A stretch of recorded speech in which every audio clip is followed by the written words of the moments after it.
Alright, Caspar, on the 26th of February 2022, and we're in Spain here. So this is a 2018 Ribera del Duero called Viña Magna, Magna, from a winery called Dominio Basconcillos.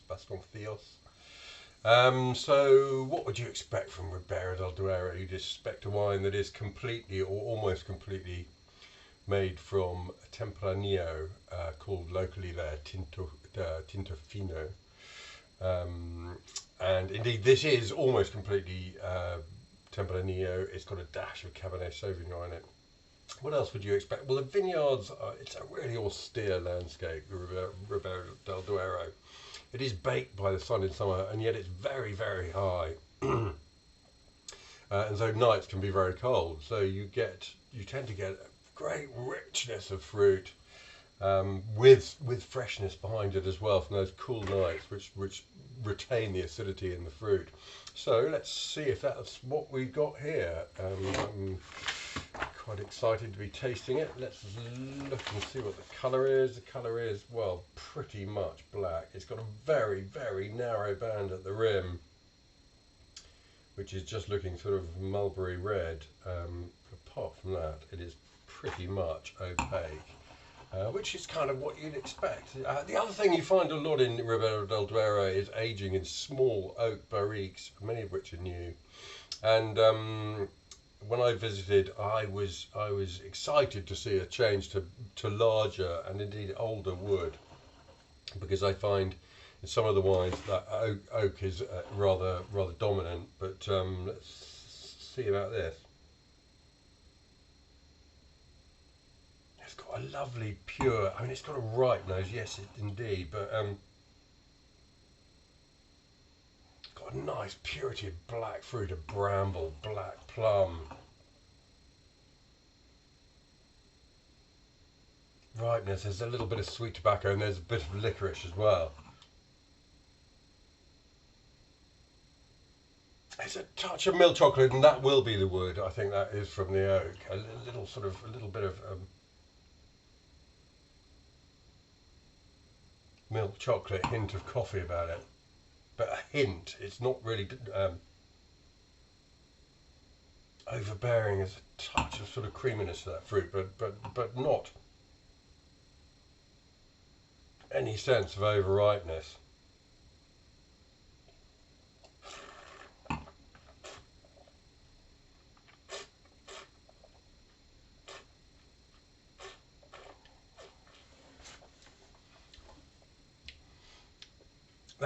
That's a rich wine. Gosh, it's got lots of concentrated, right, very dark, brambly fruit to it. Yes, from all the way through the palate, there is that suggestion of wood there in the milk chocolate and slightly coffee flavours, but really it's very integrated with the fruit. It's not obtrusive at all.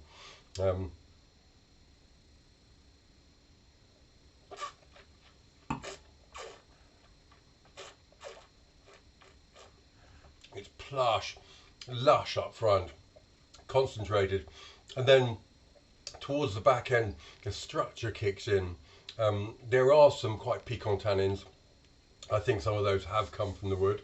I'm not minding that because they're allied to this fabulous tail, like a sort of almost scorpion's tail of really mineral acidity. And these are sort of mineral soils we're talking about. And in many cases very old vineyards, so roots are down there, sort of rootling about in the soil, picking up local character from those soils. It's a lush, plush wine that sheds its plushness at the end of the palate and introduces this much more serious, direct structure that gives it shape, gives it form, gives it a skeleton.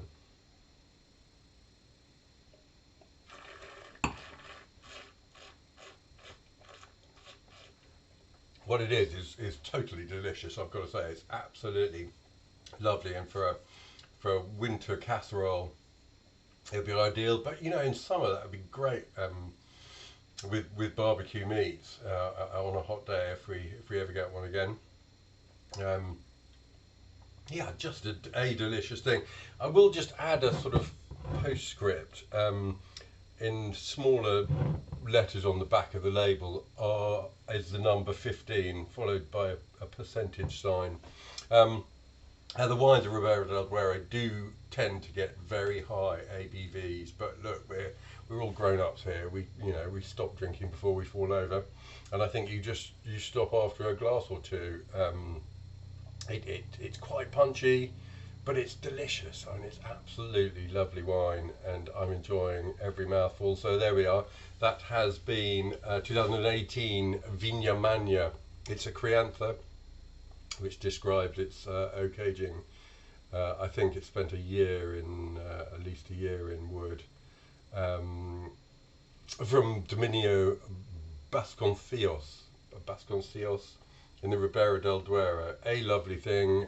We have some for sale, and I would definitely grab some because I'm enjoying every mouthful. It's lovely.